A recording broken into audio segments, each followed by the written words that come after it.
அனைவருக்கும் வணக்கம். நான் தான் உங்கள் கவிதா விஜயன் பேசுறேன். உங்க எல்லாரையும் கவிஸ் தமிழ் பாட்காஸ்ட்டுக்கு வரவேற்கிறேன்.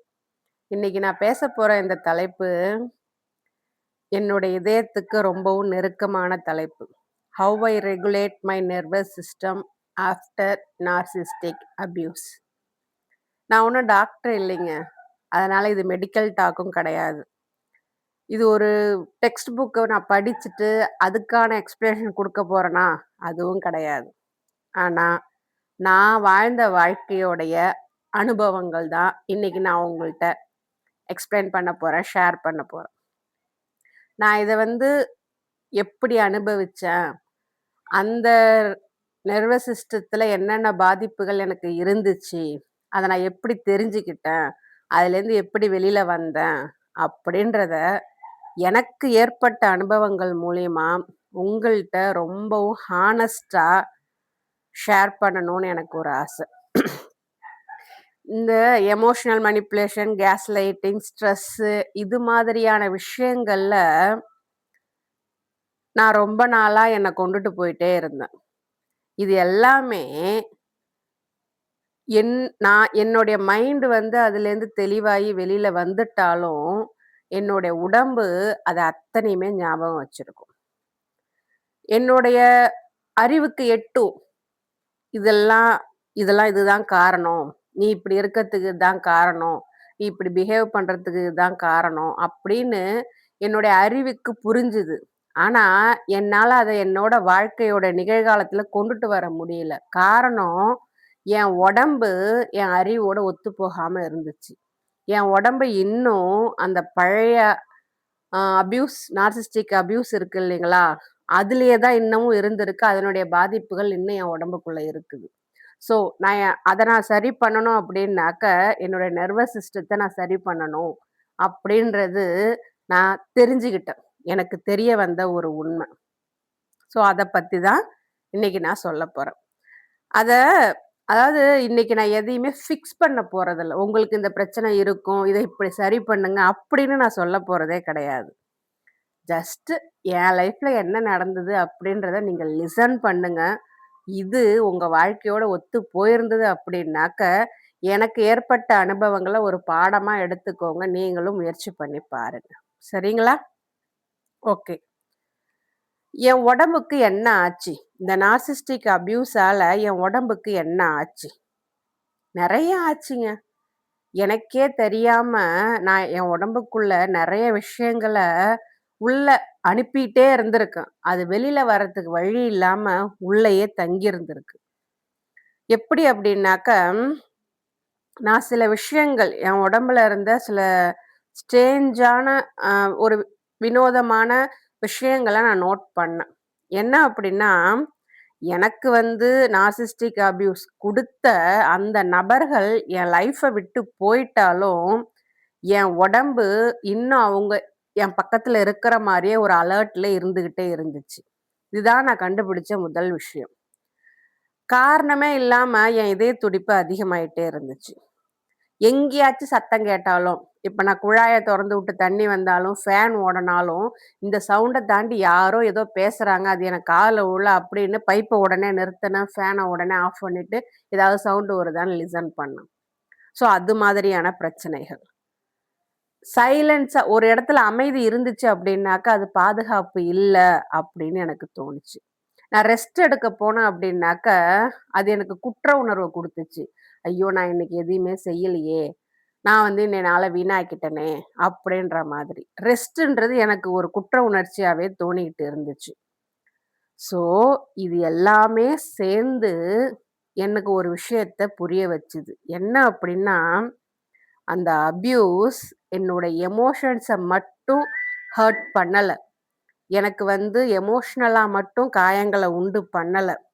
ஆனா, அது என் உடம்ப எப்பவுமே சர்வைவல் மோட்ல இருக்கிற மாரி ட்ரெயின் பண்ணி வச்சிருக்கு. அப்படின்றத நான் தெரிஞ்சுக்கிட்டேன்.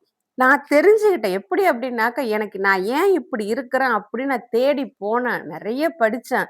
அப்ப அப்படி நெறைய படிச்சு நான் நெறைய தெரிஞ்சுக்கணும்னு ஆசைப்படும்போது தான், நெறைய விஷயங்கள நான் தெரிஞ்சுக்கும்போது தான், இதுக்கான காரணங்கள் எனக்கு தெரிய வந்துச்சு. அப்பதான் புரிஞ்சுகிட்டேன். அப்போ நம்ம ஒவ்வொரு பிஹேவியருக்கும் பின்னாலயும் ஒரு காரணம் சைக்காலஜிக்கலா ஒரு காரணம் இருக்குன்றது எனக்கு புரிஞ்சுது. அது எனக்கு நடக்கவும், அது உண்மைன்னு எனக்கு தெரியவும் வந்துச்சு. அப்ப இன்னொரு விஷயமும் நான் தெரிஞ்சுக்கிட்டேன். நான் வீக் கிடையாது.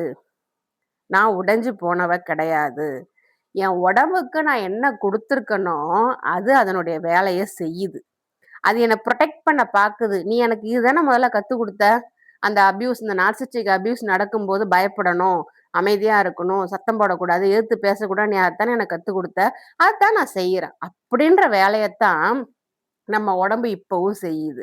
ஆனா நம்ம மனசுக்கு எல்லா விஷயங்களும் புரிஞ்சு போச்சு. நம்ம எல்லாத்தையுமே புரிஞ்சுகிட்டோம். ஆனா நம்ம உடம்பு இன்னும் அந்த பழைய நெனப்பிலேயே இருக்கிறதுனால தான் நம்ம மனசு, உடம்பு ஒத்து போகாம இருக்குது. ஸோ நம்ம உடம்பு மேல எந்த குறையும் கிடையாது. இந்த விழிப்புணர்வு எனக்கு வந்ததுக்கு அப்புறமேலுக்கு, என்னால இத தாண்டி வர முடியுன்ற ஒரு நம்பிக்கை எனக்குள்ள ஆழமாச்சு. அடுத்து, என்கிட்ட என்ன தப்பு இருக்கு? அப்படின்ற கேள்வி, எனக்கு என்ன நடந்துச்சு? அப்படின்ற மாறுச்சு. எப்படி அப்படின்னா, நான் எனக்கு நானே கேள்வி கேட்டுக்கிட்டேன். ஏன் என்னால அமைதியா இருக்க முடியல? நான் ஏன் ரொம்ப சென்சிட்டிவா இருக்கிறேன்? எந்த ஒரு விஷயத்துக்குமே நான் ஏன் ஓவர் திங்க் பண்றேன்? அப்படின்னு எனக்கு நானே கேட்டுக்கிட்ட கேள்விகள், என்ன கொஞ்சம் கொஞ்சமா மாத்துச்சு. எப்படின்னாக்க, இதெல்லாம் ஏன் நடக்குது? அப்படின்னு. ஸோ நான் ஏன்றத விட்டுட்டு, எதுக்காக நடக்குது? அப்படின்ற கேள்விக்கு மாறுனதுக்கு அப்புறமேலுக்கு, எனக்கு சில விஷயங்கள் புரியுது. இந்த நார்சிஸ்டிக் அப்யூஸ் நான் ஏற்கனவே நார்சிஸ்டிக் அப்யூஸ பத்தி ஒரு வீடியோ நான் போட்டிருக்கேன். அத கேளுங்க. அத கேட்டுட்டு இத கன்டின்யூ பண்ணீங்க அப்டின்னாக்க, அதனுடைய பாதிப்புகள் ஏன் இப்படி இருக்குன்றது உங்களுக்கு கண்டிப்பா புரிய வரும். ஸோ இந்த நார்சிஸ்டிக் அப்யூஸ் நமக்குள்ள என்னென்ன கிரியேட் பண்ணும் அப்படின்னாக்க, ஹைப்பர் விஜிலன்ஸ். எப்ப பாரு ஃப்ளைட்டு, ஃப்ரீஸ் மோட்லயே நாம இருப்போம். ஃபைட், ஃப்ளைட், ஃப்ரீஸ்ன்னு சொல்லுவோம். அதாவது யாராவது ஒரு வார்த்தை சொல்லிட்டாலும் உடனே சண்டை போட ரெடி ஆயிடுவோம். இல்ல யாராச்சும் ஒரு வார்த்தை சொல்லிட்டோமா, அப்படியே நம்ம சைலண்ட் ஆயி, டவுன் ஆயி நம்மள தனியா கொண்டு வந்துருவோம். அடுத்து ஃப்ளைட் அப்படின்னாக்கா நம்மளுடைய எமோஷன்ஸ் எல்லாமே அதிகமாகி நம்ம ஓவர் திங்கிங்க்கே வந்துருவோம். இதுதான் சொல்லுவாங்க ஃபைட்டு, ஃப்ரீஸு, ஃப்ளைட் அப்படின்னு சொல்லுவாங்க. அந்த 3 இதுலயுமே நம்ம எப்பவுமே இருந்துகிட்டே இருப்போம். அடுத்து பீப்பிள் ப்ளீசிங். எல்லாரையும் போயிட்டு ஆம், எப்படி சொல்றது?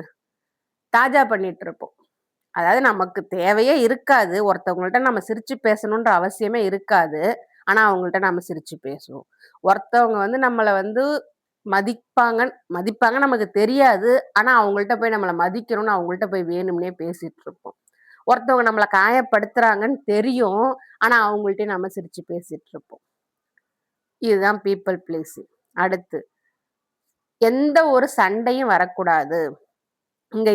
இப்ப நம்ம இருக்கிற சூழ்நிலையில நாம ஏதாவது பேசினா சண்டை வந்துருமோ? நாம ஏதாச்சும் நம்ம கருத்து நம்ம சொன்னோம் அப்படின்னாக்கா, அத மத்தவங்க தப்பா புரிஞ்சுப்பாங்களோ? அப்படின்னு.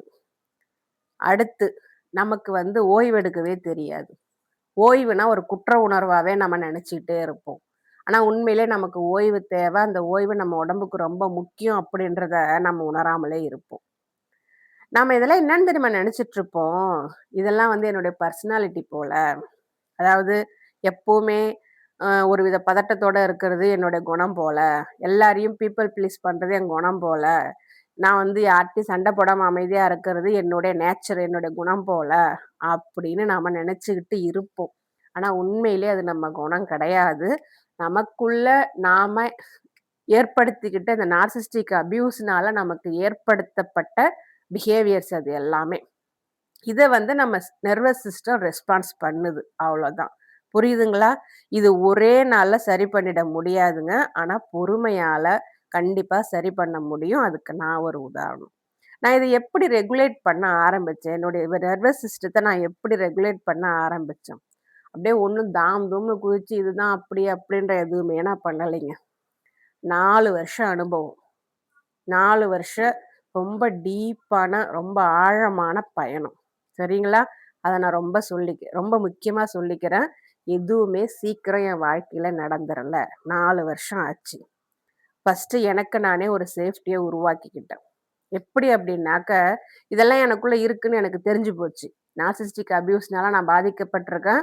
நான் மட்டும் பாதிக்கப்படல, என் உடம்பும் பாதிக்கப்பட்டிருக்குது அப்படின்னு.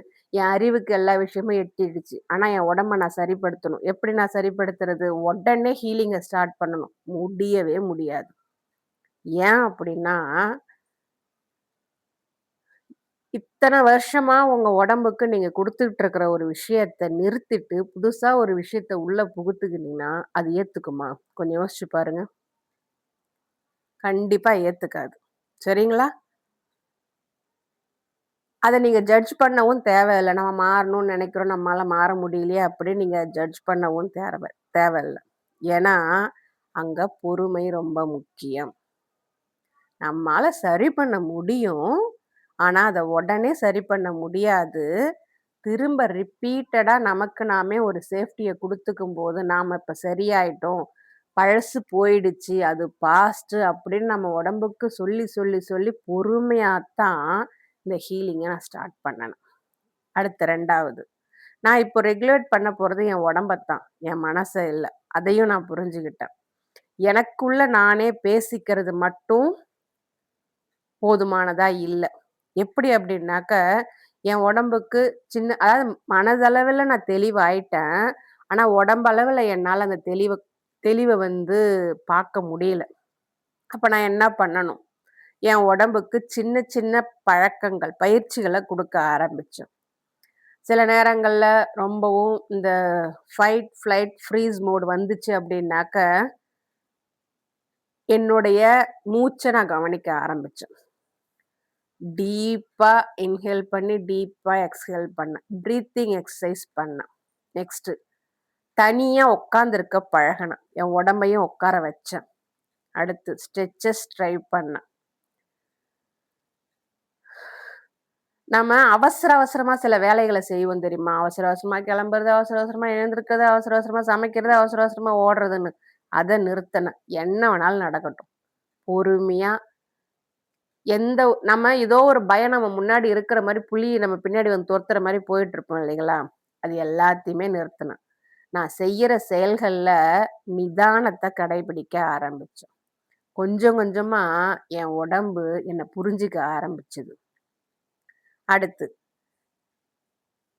இந்த ஃப ஃப்ளைட், ஃப்ரீஸ் மோட் சொன்னேன் இல்லைங்களா? ஃபைட், ஃப்ளைட், ஃப்ரீஸ் மோட் சொன்னேன் இல்லைங்களா?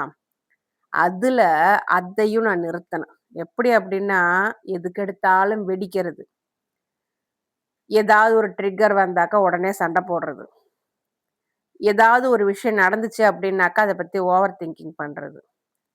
தேவையில்லாத கான்வர்சேஷன்ஸ், காசிப்ஸ், தேவையில்லாத பேச்சுக்கள். அடுத்து இது எல்லாத்தையுமே நிறுத்தணும். வேண்டாம். எனக்கு தேவையில்லாத எனக்குள்ள குடுக்காதீங்க. எனக்கு தேவையில்லாத விஷயத்துல நான் தலையிட மாட்டேன். எனக்கு தேவையில்லாத விஷயத்த என்ட்ட பேசாதீங்க. அப்படின்னு என்ன எந்தெந்த விஷயங்கள் தேவையில்லையோ, அங்கிருந்து நான் ஒதுங்கி எட்ட வந்தேன். இதுவும் என் நர்வஸ் சிஸ்டத்துக்கு ஒரு புரொடெக்ஷன குடுத்துச்சு. அடுத்து என் உடம்புக்கு சில பழக்கங்கள நான் அறிமுகப்படுத்தினேன். அதாவது நாம சேஃபா இருக்கிறோம் அப்படின்ற நெனப்ப என் உடம்புக்கு நான் குடுத்தேன். எப்படி அப்படின்னா, எனக்கு புடிச்ச டீ, அமைதியான நேரம், வாக்கிங், யோகா, மெடிடேஷன் அப்படின்னு ஃபர்ஸ்ட்டு இந்த விஷயங்கள்லாம் ஆரம்பிக்கும்போது, என்னால முடியல. நம்ம ஏன் இத பண்றோம்? இத நம்ம பண்ணி தான் ஆவணுமா? அப்படின்ற மாரிலாம் எனக்கு தோணுச்சு. ஆனா, அதுல ஏதோ ஒண்ணு இருக்குன்னு நான் நம்ப ஆரம்பிச்சேன். பிரீத்திங் எக்சர்சைஸ் பண்ணேன், ஸ்ட்ரெச்சஸ் பண்ணேன், யோகா பண்ணேன், மெடிடேஷன் பண்ணேன். என்னையும் அறியாம அது என்ன இழுத்துட்டு போச்சு. எனக்கு வந்து அது எப்படி நான் சொல்றதுன்னு தெரியல. நான் வாலண்டரியா போய் அத எடுக்கல. அந்த அந்த விஷயங்கள நான் எடுக்கணும்னு எடுக்கல. ஆனா, அத செய்யணும்னு தோணுச்சு. செய்யணும்னு ஆசையா இருந்துச்சு. ஸோ, அதெல்லாம் நான் செய்ய செய்ய என் உடம்புக்குள்ள இருந்த பதட்டம் தணிஞ்சு, கொஞ்சம் கொஞ்சமா என் நெர்வஸ் சிஸ்டம் ரெகுலேட் ஆகறத நான் கண்கூடா பார்த்தேன். ஸோ, நம்ம நெர்வஸ் சிஸ்டத்த நாம காம் பண்ணணும் அப்படின்னா, அதுக்கான முயற்சிகள நம்மால முடியாட்டியும் நாம எடுக்கறது தப்பே கிடையாது. அதுக்கப்புறம் கொஞ்சம் கொஞ்சமா என் பாடி கத்துக்கிச்சு. என்ன அப்படின்னாக்க, "நீ இப்ப ஸ்டடியா இருக்கிற. நீ இப்ப ஃப்ரீ ஆயிட்ட. நீ இன்னும் அந்த அப்யூஸ்ல இல்ல." அப்படின்றத என் உடம்பு கொஞ்சம் கொஞ்சமா ஏத்துக்குச்சு. அடுத்து, இந்த எமோஷனல் வேவ்ஸ், இந்த ட்ரிக்கர்ஸ் நம்மள சுத்தி ட்ரிக்கர்ஸ் இருந்துகிட்டு தான் இருக்கும். ஆனா, அந்த ட்ரிக்கர்ஸுக்கு நம்ம ரியாக்ட் பண்றத நான் நிறுத்திட்டேன். ஏன்னா, யாராச்சும் ஏதாச்சும் சொன்னா உடனே சண்ட போடுறது, உடனே அவங்கள்ட்ட மல்லுக்கு நிக்கிறது, இல்ல தனியா போய் உக்காந்துர்றது, இல்ல இது ஏன் இந்த மாரி பண்றீங்க அப்படின்னு மத்தவங்கள்ட்ட போய் அத பத்தி பேசுறது, இது எல்லாத்தையுமே நான் நிறுத்திட்டேன் நானு. எமோஷனல் வேவ்ஸ் நமக்குள்ள வரத்தான் செய்யும். ஆனா, அத கொஞ்சம் கொஞ்சமா கண்ட்ரோல் பண்ண பழக்கப்படுத்துறது நல்லது. அந்த பதட்டத்த வளர விடாம இருக்கிறது நல்லது. இந்த பதட்டம் வந்துச்சா, நமக்குள்ளே ஒரு வார்த்த சொல்லிக்கணும். இப்போ இந்த பதட்டம் வர்றதுக்கு காரணம், இப்போ இந்த பிரசன்ட் கிடையாது. பாஸ்ட்ல நான் அனுபவிச்ச அந்த சம்பவங்கள் தான், இப்போ என்ன பிரசன்ட்ல இந்த மாரி நினைக்க வைக்குது. அப்படின்ற உண்மைய திரும்ப திரும்ப நாம சொல்லிட்டே இருக்கணும். ஸோ அதே மாரி நான் சொல்லி சொல்லி, நான் அதே இடத்துல தங்குனேன். அதே மாதிரி நான் மூச்சு விட ஆரம்பிச்சேன். கொஞ்சம் கொஞ்சமா வெயிட் பண்ணி, அந்த எமோஷனல் வேவ்ஸ் என்ன விட்டு போற வரைக்கும் நான் வெயிட் பண்ணேன். அந்த எமோஷனல் வேவ்ஸ் அதாவது நம்மளுடைய எமோஷன்ஸ் வந்து சில நேரம் அதிகமா இருக்கும். சில நேரம் கம்மியா இருக்கும். அதிகமா இருக்கிற நேரத்துல, அது வந்த வழியே போயிடும். அதுக்கு நீங்க எந்த ரியாக்ட்டும் குடுக்க தேவையில்ல. அதுதான் இப்ப நான் சொல்ல வந்தது. இதெல்லாம் நான் பண்ணிட்டு வந்தேங்க. என்ன எனக்குள்ள சேஞ்ச் ஆச்சு அப்படின்னாக்க, ரொம்பவும் அழகான விஷயங்கள நான் பார்த்தேன். என் உடம்பு ரிலாக்ஸ் ஆக ஆரம்பிச்சது. அடுத்து நான் வந்து மத்தவங்கள்ட்ட ரியாக்ட் பண்றது, என்னுடைய பிஹேவியரே சேஞ்ச் ஆக ஆரம்பிச்சது. நான் நிம்மதியா தூங்குனேன், முதல் விஷயம். அதே மாரி என்னுடைய பவுண்டரீஸ் இதுதான் நான் செட் பண்ணேன். நான் நோ சொல்ல விருப்பப்பட்டேன்னா, நோ தான் சொல்றேன். எனக்கு எஸ்ஸுன்னா அது எஸ்ஸு தான். எனக்கு பிடிச்ச ஒரு விஷயத்த நான் செய்யறேன் அப்படின்னா, நான் செய்யத்தான் போறேன். உங்களுக்கு பிடிக்கலையா, எனக்கு அத பத்தி கவல கிடையாது. இதுதான் என் முடிவு. இதுதான் என் விருப்பம். நான் தெளிவா சொல்ல ஆரம்பிச்சேன். என்ன கண்ட்ரோல் என்ன கண்ட்ரோல் பண்ணணும்னு நீங்க எந்த ஒரு முடிவோடையும் என்கிட்ட வர தேவையில்ல அப்படின்னு நான் தெளிவா சொன்னேன். உங்க கண்ட்ரோலுக்கு நான் இல்ல அப்படின்றதையும் நான் தெளிவாக்குனேன். ஆனா சில நேரம் எல்லா நேரமும் என்னால காமாலாம் இருக்க முடியல. ஒரு நேரம் அப்படியும் இருக்கும், ஒரு நேரம் இப்படியும் இருக்கும். அப்படி இருக்கிறது தான் நம்மளுடைய நர்வஸ் சிஸ்டத்துக்கு நல்லது. நம்ம உயிரோட்டமா இருக்கோன்றத நமக்கு அது ப்ரூஃப் பண்ணவும் செய்யும். அதே மாரி நான் வந்து இந்த நார்சிஸ்டிக் அபியூஸ்னால பாதிக்கப்பட்டேன் இல்லைங்களா? அதனால நான் ரெஸ்பான்ஸ் பண்ணேன். அந்த ரெஸ்பான்ஸ் நான் பண்றதுனால, நான் என்னையே குறை சொல்லிட்டு இருந்தேன். நம்மகிட்ட என்ன தப்பு இருக்கு? நம்மகிட்ட என்ன தப்பு இருக்கு? நம்ம ஏன் இப்படி இருக்கிறோம்னு அப்படின்னு என்னையே நான் குறை சொல்லிட்டு இருந்தேன். ஆனா இந்த உண்மை தெரிஞ்சதுக்கு அப்புறமேலுக்கு அந்த செல்ஃப் ப்ளேமிங் அது குறைச்சுட்டேன் நான். நிறுத்திட்டேன். இதுல ஏன் தப்பு எதுவுமே கிடையாது. அப்படின்னு அந்த செல்ஃப் ப்ளேமிங்க நான் சுத்தமா நிறுத்திட்டேன். ஸோ, என் உடம்புக்கு என்ன தேவை அப்படின்றத வகை உணவு வகைகளாகட்டும், ஓய்வு குடுக்கிறதே ஆகட்டும், இல்ல என் உடம்புக்கு அமைதி தேவைப்படுறதே ஆகட்டும், எல்லாத்தையுமே என் உடம்பு என்ன சொல்லுதோ, அத நான் கேட்க ஆரம்பிச்சேன். அது வந்து அ அது வந்து இன்னும் பழைய பிடியில தான் இருக்கு அப்படின்னு எனக்கு தெரிய வந்தது அப்படின்னாக்க, அத நான் மாத்த முயற்சி பண்ணேன். அதுக்கு புதுசா பழக்கங்கள குடுத்தேன். இப்போ என் மனசுல என்ன இருக்கோ, அத என் உடம்பு ஏத்துக்கிற அளவுக்கு என் உடம்ப நானு பழக்கப்படுத்துனேன். இதுதாங்க. இத நீங்க கேட்டுட்டு இருக்க உங்களுக்கு, நான் குடுக்குற மெசேஜ் என்ன அப்படின்னா, ஒரு வேள நீங்களும் நார்சிஸ்டிக் அபியூஸ்ல இருந்தீங்க அப்படின்னாக்க, அவங்கள விட்டு விலகி வர்றதுனால மட்டும், நீங்க இந்த அபியூஸ்லேருந்து உங்கள சுத்தமா வெளில கொண்டுட்டு வந்துர முடியாது. ஏன்னா, அந்த அபியூஸோடைய தாக்கம் உங்க நர்வஸ் சிஸ்டத்துல கண்டிப்பா இருக்கும். ஸோ, என்னுடைய 4 வருஷ பயணத்துல நான் இதெல்லாம் பண்ணேன். இதெல்லாம் நான் பண்ணி, இப்ப நான் என்ன சரியா நான் கொண்டு வந்திருக்கிறேன். ஸோ, நீங்க தெரிஞ்சுக்க வேண்டியது, நீங்க டேமேஜ் ஆனவங்க கிடையாது. நீங்க ரொம்பவும் ஓவரா ரியாக்ட் பண்றவங்க கிடையாது. உங்களுக்கு ஹீலிங்கே நடக்காது அப்படின்ற எண்ணம் உங்களுக்கு இருந்தா, அதையும் விட்டுருங்க. ஏன்னாக்க, உங்களுடைய ரெஸ்பான்ஸ் எல்லாமே அந்த நார்சிஸ்டிக் சர்வைவலுடைய ரியாக்ஷனா தான் இம்மா நாள் இருக்குது அப்படின்றத புரிஞ்சுக்கோங்க. ஸோ உங்க உடம்புக்கு சேஃப்டிய பழக்கப்படுத்துங்க. சரிங்களா? அதுக்கு டைம் தேவைப்படும். அந்த டைம் இப்ப எனக்கு 4 வருஷம் ஆச்சு நான் சொன்ன மாரி, உங்களுக்கு இவ்ளோ நாள்ல இது ஆகும், இது ஆகும் நான் சொல்ல மாட்டேன். நீங்க அத எப்படி முயற்சி எடுக்கிறீங்க அப்படின்றது தான் உங்களுடைய வாழ்க்கை, உங்களுடைய வாழ்க்கை முறை, உங்களுடைய எண்ண ஓட்டங்கள பொறுத்து அமையும். சரிங்களா? நீங்க நார்சிஸ்டிக் அப்யூஸ்லேருந்து அவங்கள விட்டு விலகி வந்தாலும், உங்க நெர்வஸ் சிஸ்டத்த நீங்க ரெகுலேட் பண்ணல அப்படின்னா, உங்க உடம்புக்குள்ள இன்னமும் அந்த அப்யூஸோடைய தாக்கம் இருந்துகிட்டே இருக்கும். அது உங்களுடைய நிகழ்காலத்த பாதிக்கும். இப்போ இது என்னன்றது உங்களுக்கு புரிஞ்சிருக்கும்னு நான் நம்புறேன். ஸோ, உங்களுக்கு நீங்களே அ பொறுமையா இருங்க. அமைதியா இதுலேருந்து வெளில வரதுக்கு முயற்சி பண்ணுங்க. ஆனா, நீங்க யாருக்கும் எக்ஸ்ப்ளைன் குடுக்கணும்னு அவசியமே கிடையாதுங்க. நீங்க அமைதிய மட்டும் தேர்ந்தெடுங்க. யாருக்கும் எக்ஸ்ப்ளனேஷன் குடுக்காதீங்க. ஹீலிங் அப்படின்றது ட்ரமாட்டிக் ஆனது கிடையாது. ஃபேண்டசி கிடையாது. உடனே நடக்கிறதுக்கு. சரிங்களா? ஆனா, இத நம்ம புரிஞ்சுக்கிட்டோம் அப்படின்னாக்க, நம்மால நிம்மதியான மூச்சு விட முடியும். நமக்கு ஒரு ஃப்ரீடம் கிடைக்கும். ஓகேங்களா? உங்களுடைய பொறுமைக்கும், அமைதிக்கும் நன்றி. உங்களுக்கு இது சம்மந்தமான ஏதாவது சந்தேகங்கள் இருக்கு, என்கிட்ட பேசணும் அப்படின்னு விருப்பப்பட்டீங்க அப்படின்னாக்க, என்னுடைய பயோல நம்பர் இருக்கு. நீங்க தாராளமா கால் பண்ணி உங்களோட சந்தேகங்கள என்கிட்ட கேட்கலாம். அடுத்த எபிசோட்ல உங்கள சந்திக்கிறேன். வணக்கம்.